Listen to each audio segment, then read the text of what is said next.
Lang kasi ang makakita na nagbubunot. Pagbunot ng kahoy.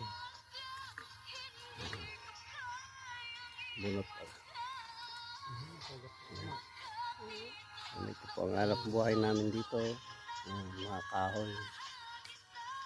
Pagkatapos yan, hiwalay yung bigas niya.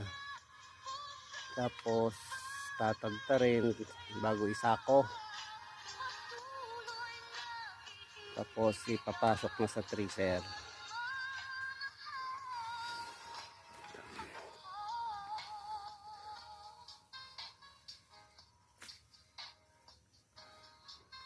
Buhay namin dito.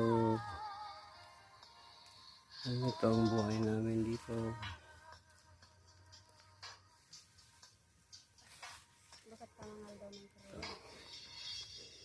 Baka hanggang ano lang kami, alas 9 kasi mainit.